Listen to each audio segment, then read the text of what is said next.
Bismillahirrahmanirrahim. Assalamualaikum warahmatullahi wabarakatuh.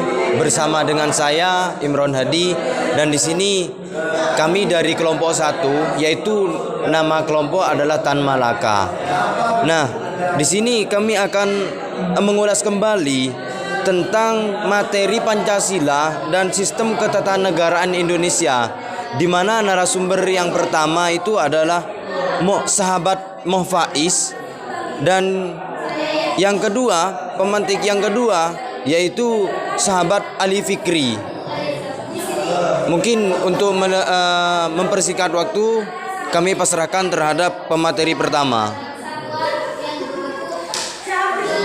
Baik, terima kasih sebelumnya. Di sini saya akan sedikit memaparkan bentuk negara kesatuan, di mana bentuk negara kesatuan itu adalah suatu negara yang tidak tersusun oleh negara lain di dalam negara tersebut. Yang artinya di dalam suatu negara tersebut tidak ada wilayah atau provinsi yang menamakan dirinya sebagai negara di dalam wilayah negara tersebut. Dan yang kedua, di sini saya akan menjelaskan tentang bentuk pemerintahan republik, di mana bentuk pemerintahan republik ini ada dua klasifikasi bentuk pemerintahan di era modern. Yang pertama adalah republik, dan yang kedua adalah monarki atau kerajaan. Dan perbedaannya republik sama monarki ini disebabkan oleh pemilihan pemimpin, di mana republik ini dipilih langsung oleh masyarakatnya, dan yang monarki ini atau kerajaan ini dipilih oleh orang lain atau MPR atau oleh keturunannya, seperti itu, atau diturunkan kepada turunannya, seperti itu. Terima kasih. Saya lanjut kepada pemateri kedua, mungkin bisa menjelaskan tentang sistem pemerintahan presidensil. Terima kasih waktunya, karena saya diberikan kesempatan untuk menjelaskan tentang sistem pemerintahan presidensial yang ada di negara Indonesia. Bahwasanya negara Indonesia ini menggunakan atau menganut sistem pemerintahan presidensial secara teoritis dan sistematis.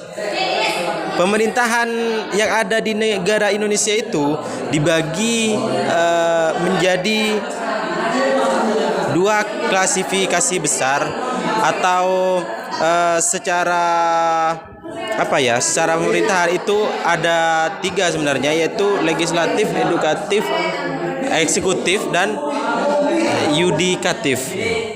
Yakni kalau eksekutif itu sebagai pelaksana, kalau legislatif itu sebagai pembuat peraturan perundang-undangan, dan yudikatif itu sebagai peradilan yang ada di negara Indonesia. Nah, kenapa negara Indonesia itu disebut negara demokrasi? Karena semua yang memegang kedaulatan negara itu adalah rakyat. Akan tetapi presiden itu diberikan sebuah wewenang dan suatu kebijakan agar bisa memimpin dan membuat suatu kebijakan yang tentunya bisa mensejahterakan rakyat. Dan di sini sistem pemerintahan presidensial ada lima macam. Akan tapi dari 5 tersebut ada beberapa bagian. Yang pertama, penyelenggara negara ada di tangan presiden. Bahwasanya kekuasaan yang pertama itu atau yang utama ada di tangan presiden. Presiden mempunyai wewenang dan kebijakan bagi semua rakyat yang ada di negara Indonesia. Terus yang kedua, ada juga kabinet. Siapa pembantu presiden? Yaitu menteri. Menteri itu membantu presiden, akan tetapi tidak bertanggung jawab kepada parlemen atau legislatif atau DPR gitu. Terus yang ketiga, presiden itu tidak bertanggung jawab kepada parlemen. Bahwasanya hal yang dilakukan oleh presiden itu tidak disangkut pautkan ke pihak legislatif.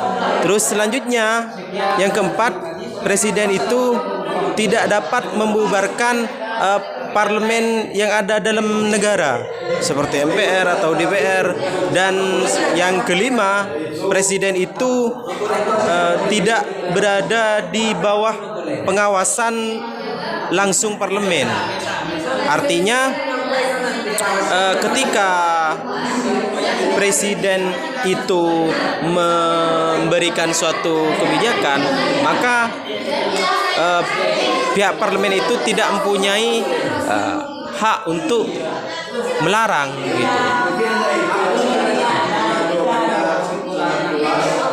Ya, mungkin itu saja yang dapat kami sampaikan. Kurang lebihnya billahi taufiq wal hidayah. Wassalamualaikum warahmatullahi taala wabarakatuh. Baik, terima kasih kepada para pemantik, baik itu dari sahabat Mofaiz maupun sahabat Ali Fikri.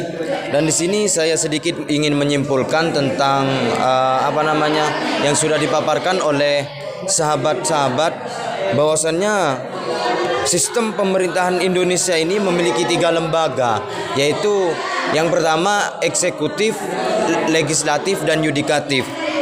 Juga sistem politik demokrasi, di sini kedaulatan berada di tangan rakyat dan dilaksanakan menurut undang-undang. Dinyatakan dalam pasal 1 ayat 2 Undang-Undang Dasar 1945. Kurang lebihnya mohon maaf. Terima kasih kami sampaikan. Wallahul muwaffiq ila aqwamit thoriq. Assalamualaikum warahmatullahi wabarakatuh.